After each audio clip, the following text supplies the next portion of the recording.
Very good morning to all of you. So our today's topic is about risk and uncertainty. So first is about the meaning of risk. Risk implies future uncertainty about deviation from expected earnings or expected outcomes. Risk measures the uncertainty that an investor is willing to take to realize a gain from an investment. तो risk basically क्या है situation कि जब हमें future के circumstances के बारे में पता है कि आइदर लेट सपोज मैंने किसी जगह में इन्वेस्टमेंट की है किसी ऑप्शन में, तो मुझे पता है कि उस इन्वेस्टमेंट में शेयर्स में पैसा लगाने से या तो मुझे प्रॉफिट हो सकता है या लॉस हो सकता है। ठीक है, आउटकम मुझे पता है, एक्सपेक्टेड आउटकम क्या होगा होगा either it will be a profit और अ लॉस सिचुएशन। लेकिन क्या कितना परसेंट चांसेस है या लॉस होगा या प्रॉफिट होगा उसके बारे में नहीं पता। So this situation is called as risk. जब हमें आउटकम पता है लेकिन अल्टीमेट रिजल्ट क्या आएगा वो चीज नहीं पता।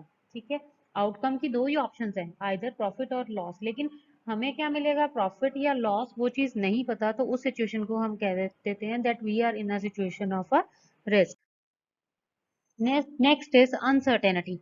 Uncertainty refers to epistemic situation involving imperfect or unknown information. It implies to prediction of future event, to physical measurements that are already made, or to the unknown.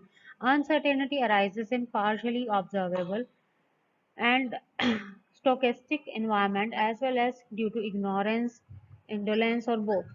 Uncertainty basically क्या है, risk में क्या होता है कि हमें out result पता होता है कि यहाँ प्रॉफिट होगा या लॉस होगा, लेकिन हमें प्रॉफिट होगा या लॉस ये चीज नहीं पता, उसे कह देते हैं रिस्क।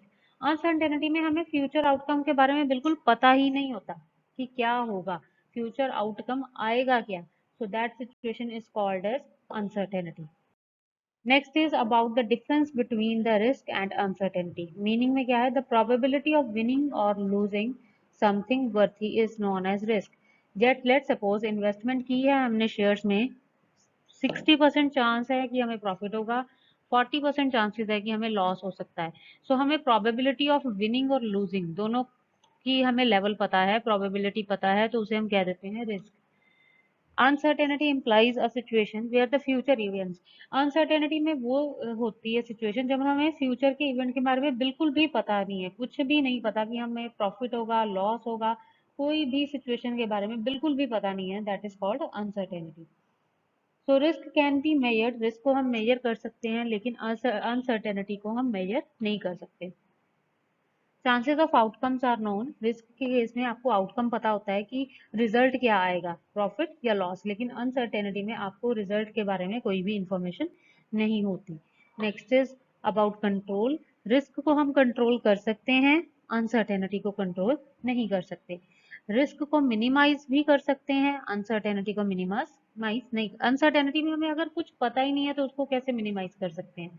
प्रोबेबिलिटी, ठीक है, उसमें आप परसेंटेज कैलकुलेट कर सकते हो कि इतना परसेंट रिस्क है, हमें इसमें इन्वेस्टमेंट करने से 30% रिस्क है, प्रोबेबिलिटीज कैलकुलेट कर सकते हो। लेकिन अनसर्टेनिटी में ना हमें आउटकम का पता है ना हमें परसेंटेज का पता है, उसमें किसी भी चीज की कोई इंफॉर्मेशन नहीं होती। Next is about various types of risk. First is credit risk. Credit risk is just the risk that a person you have given credit to, that is the company or individual, will be unable to pay you.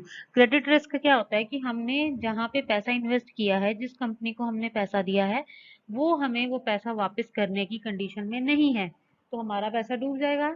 Such risk is called as credit risk. Next is about country risk. When a country cannot keep its obligations and its defaults, all of its stock, mutual funds, bonds and other financial investment instruments are affected. Country risk का है मतलब कि अगर आपके country का physical deficit चल रहा है, ठीक है, फिजिकल डेफिसिट्स आ रहे हैं, आपकी कंट्री जो है वो प्रॉफिट नहीं अर्न कर पा रही, तो उस रिस्क को क्या कहते हैं, country risk. Next is political risk. Political government change हो गई है, उन्होंने सडनली पॉलिसीज चेंज कर दी हैं, प्राइसेस चेंज कर दिए हैं, तो ऐसे रिस्क को हम कहेंगे political risk. Reinvestment risk. This is the risk that you lock into a high yielding fixed deposit or corporate deposit at highest available rate, 9.5%, let's suppose, and when your interest payment come in, there is no equivalent interest rate investment Avenue available for you. आपने investment की, आपने FD में अपना पैसा लगाया 9.5% के हिसाब से, लेकिन जब वो आपको इंटरेस्ट मिला उस टाइम पे कोई भी ऐसी ऑप्शन नहीं थी जिसमें दोबारा इतना रिटर्न मिल सके। मतलब आपका जो इंटरेस्ट है उसको आप दोबारा से सेम अमाउंट पे इन्वेस्ट नहीं कर पा रहे हो मार्केट में, तो ऐसे रिस्क को हम कहते हैं री investment risk. Next is interest rate risk. अगर आपने अपनी इन्वेस्टमेंट की हुई है, लेट सपोज किसी एफडी में इन्वेस्टमेंट की है या बॉन्ड्स में इन्वेस्टमेंट की है, उसमें इंटरेस्ट मिलता है, तो अगर इंटरेस्ट के रेट ऑफ इंटरेस्ट में वेरिएशंस हो जाए, कभी वो हाई हो जाए कभी वो लेस हो जाए, तो उस केस में जो रिस्क है तो उसे कहते हैं interest rate risk. Next is foreign exchange risk. Foreign exchange risk में अगर आपने फॉरेन करेंसी में इन्वेस्ट किया है, लेट सपोज आपने डॉलर्स खरीदे हैं, जिस टाइम खरीदे थे उसका प्राइस ज्यादा था, जब आपने सेल करने का टाइम आया उस टाइम उसका प्राइस कम हो गया, तो फॉरेन करेंसी के एक्सचेंज रेट के कारण जो आपको रिस्क हुआ है that is foreign exchange risk. Next is inflation risk. Market में कंटिन्यूअसली इन्फ्लेशन आ रहा है, ठीक है, जितना आप सोचते थे कि अगर आप पैसा सेव कर रहे हो तो फ्यूचर में उसकी ये वैल्यू होगी, तो इन्फ्लेशन के कारण उसकी वैल्यू जो है वो डिक्रीज होती है, तो उस कारण जो रिस्क अराइज होता है that is called inflation risk. Next is market risk. Market risk में आ जाएगा, अगर आपने शेयर्स में इन्वेस्ट किया है, हो सकता है उनकी प्राइसेस अप डाउन चले, या इंटरेस्ट का प्राइस चेंज हो, या करेंसी का प्राइस चेंज हो, या कमोडिटीज का प्राइस चेंज हो, ठीक है, तो उस रिस्क को हम कह देते हैं market risk. Next is various internal and external sources of risk for a business. अब हम ये करेंगे कि एक बिजनेस अगर हम चलाते हैं तो उसमें इंटरनल और एक्सटर्नल कौन कौन से रिस्क फैक्टर हैं। पहले कैटेगरी है internal sources. First is human risk. इसमें डेथ का रिस्क है, ओनर की डेथ भी हो सकती है, एम्प्लॉयज की डेथ भी हो सकती है, या इलनेस का रिस्क है, शॉर्ट टर्म इलनेस भी हो सकती है, लॉन्ग टर्म इलनेस भी है, या इनडेफिनेट मतलब कितने टाइम के पीरियड के लिए वो इलनेस वो बीमारी चलेगी वो भी नहीं पता। So this is a risk, internal risk for the business. Human risk की में आगे आ जाता है थेफ्ट हो सकता है, प्रोडक्ट का या इन्वेंट्री का थेफ्ट हो सकता है, कैश में अकाउंटिंग के साथ रिलेटेड फ्रॉड्स हो सकते हैं, आपका अगर आप एम्प्लॉयज को टाइम पे नहीं सैलरी दे रहे, उनका लो मोरल होगा, डिससेटिस्फेक्शन होगा, उनकी परफॉर्मेंस फेलियर हो सकता है। So all these are a particular type of risk for a business. Equipment और इंफॉर्मेशन टेक्नोलॉजी रिस्क में आ जाता है। इक्विपमेंट आप किस जो आपका इक्विपमेंट है, मशीनरी है, वो ब्रेक डाउन हो सकती है, नया इक्विपमेंट आ सकता है मार्केट में, आपका आउटडेटेड हो गया इक्विपमेंट, वो नहीं चल रहा, आपका व्हीकल कोई डैमेज हो गया। These are the various internal risk factors. Physical plant repairs करवाने पड़ रहे हैं, रूटीन की मेंटेनेंस कॉस्ट आपको ज़्यादा पड़ रही है, वर्क रिलेटेड इंजरीज हो सकते हैं, damage to others property by employees, आपकी प्रॉपर्टी डैमेज कर सकते हैं, या फिर damage to your property by others.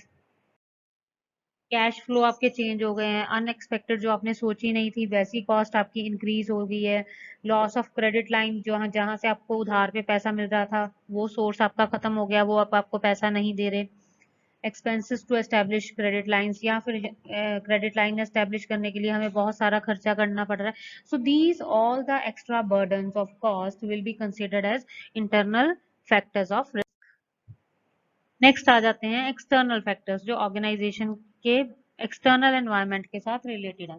Competition and market risk. Competition